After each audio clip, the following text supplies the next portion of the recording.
বিশ্বকাপ আয়োজন নিয়ে উৎসবের রং লেগেছে যুক্তরাষ্ট্রের বহুজাতিক নগরী নিউ ইয়র্কে। 14 জুন ব্রাজিল ও মরক্কোর ম্যাচ দিয়ে শুরু হবে নিউ ইয়র্কের বিশ্বকাপ পর্ব। এই দুই দল ছাড়াও নিউ ইয়র্কের বেস ক্যাম্প করে অনুশীলন চালাচ্ছে জার্মানি সহ বিভিন্ন দল। বিভিন্ন দেশের সমর্থকদের পদচারণায় মুখর নিউ ইয়র্ক শহর। এ বিষয়ে জানতে যোগ দিচ্ছেন শমিক আহমেদ। শমিক,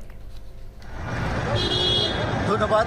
ফুটবলের যে মূল চালিকা শক্তি, যে ফ্যান, যে সমর্থক, সেই সমর্থক কিন্তু এরই মধ্যে উপস্থিত হয়েছে নিউ ইয়র্কে এবং নিউ জার্সিতে। আমি এই মুহূর্তে রয়েছি নিউ ইয়র্কের ম্যানহাটনে টাইম স্কোয়ারে। টাইম স্কোয়ার আপনারা দেখতে পাচ্ছেন অসংখ্য পর্যটকের আশা, একদম মানে গায়ে গায়ে গা লাগছে এমন পরিস্থিতি এখানে। এবং এই যে এত সব পর্যটক দেখা যাচ্ছে, এগুলো কিন্তু বেশিরভাগই এসেছে ফিফা 2026 ফুটবল বিশ্বকাপ দেখার জন্য। এবং আমরা অনেকের সঙ্গে কথা বলেছি, তারা বিশ্বকাপ শুরুর আগের যে মুহূর্ত, সেই মুহূর্ত একটু ঘোরাঘুরি করে উদযাপন করছে।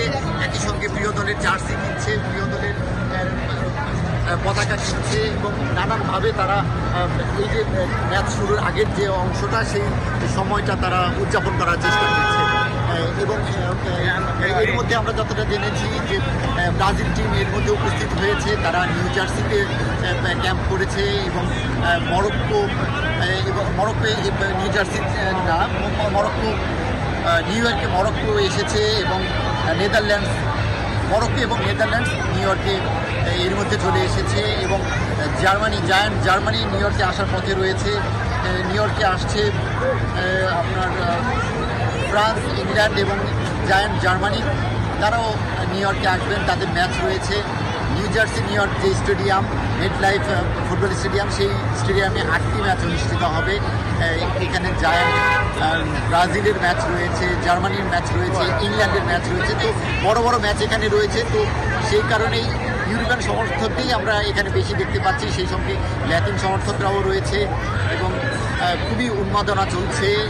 সবাই আগ্রহ নিয়ে অপেক্ষা করছে যে কখন ম্যাচ শুরু হবে।